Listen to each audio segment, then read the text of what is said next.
નમસ્કાર મિત્રો, અત્યારે શિયાળુ જે સિઝન છે તે એન્ડ તરફ જઈ રહી છે અને ઉનાળુ પાકનું વાવેતર ચાલુ થઈ રહ્યું છે। તો ઉનાળા પાકની અંદર આપણે ગુજરાતના મુખ્ય પાકોની જો વાત કરીએ તો તેની અંદર છે બાજરી, તલ, મગ, મગફળી અને ડાંગર જેવા વિવિધ પાકો અને સાથે શાકભાજી જેવા પાકો પણ વાવેતર થઈ રહ્યા છે। વેલાવાળા શાકભાજી પણ ખૂબ જ સારા એવા આપણે ઉનાળુ પાક તરીકે લઈએ છીએ।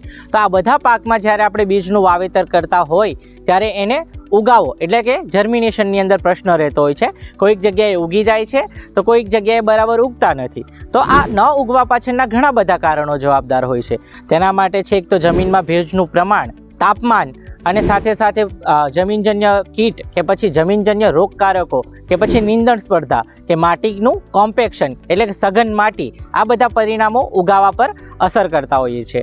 એટલે કેમ કે આપણે અત્યારે કેવું થઈ ગયું છે કે ત્રણેય સિઝનના પાક ખેડૂત મિત્રો આપણે લઈએ છીએ, ચોમાસું, શિયાળુ અને ઉનાળુ એવી રીતે।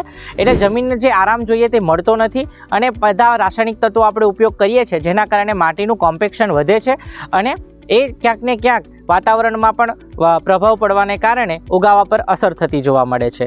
તો આ ઉગાવાની સમસ્યાનું નિરાકરણ માટે આપણે બીજને યોગ્ય બીજ માવજત આપી કે સોઇલ રીજનરેટરનો ઉપયોગ કરીને સારું એવું ઉગાવો આપણે બીજનો મેળવી શકીએ છીએ।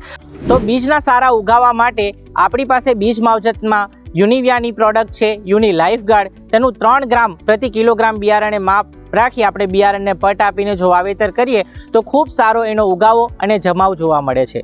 જો જમીનજન્ય રોગ જીવાતનો પ્રશ્ન રહેતો હોય તો કોઈ પણ એક ફૂગનાશકની સાથે આપણે યુનિવિયાનું યુનિ સ્વિફ્ટ ગાર્ડ કે જેની અંદર થાયોમિથોક્ઝામ 30% FS આવે છે, તેને 3 થી લઈને 10 મિલી સુધી પ્રતિ કિલોગ્રામ બીજ, મતલબ બિયારણ પ્રમાણે અલગ અલગ છે, બાજરીમાં અલગ ડોઝ હશે, મગફળીમાં અલગ ડોઝ હશે, એ રીતે એનું માપ રાખી એને યોગ્ય બીજ માવજત આપીને એનું વાવેતર કરીએ તો પણ આપણે જમીનજન્ય રોગ અને જીવાતના પ્રશ્નથી મુક્તિ મેળવી અને સારું એવું એનો ઉગાવો મેળવી શકીએ છીએ। જો માટીનું કોમ્પેક્શન હોય, મતલબ સઘન માટી હોય એટલે કે માટી તમારી હાર્ડ થઈ જતી હોય, તો તે સિચ્યુએશનની અંદર આપણે જ્યારે પણ ખેતરની તૈયારી કરતા હોઈએ છીએ ત્યારે યુનિવિયાના યુનિ આશીર્વાદ અથવા તો યુનિ સહકાર પ્રોડક્ટને આપણે ભેળવી નાખી અને પછી આપણે જમીન તૈયાર કરીએ તો એ પોષક તત્વોની સાથે સાથે ઓર્ગેનિક કાર્બન અને સેન્દ્રિય તત્વો પણ માટીને પૂરા પાડે છે, જેથી તમારી માટી પોચી રહેશે અને તમે જે પણ બિયારણનું વાવેતર કરશો તેને ઉગાવવામાં ખૂબ સરસ સપોર્ટ મળી રહેશે। તો આવી જ અવનવી માહિતી મેળવવા માટે જોડાયેલા રહો યુનિવિયા સાથે। ધન્યવાદ।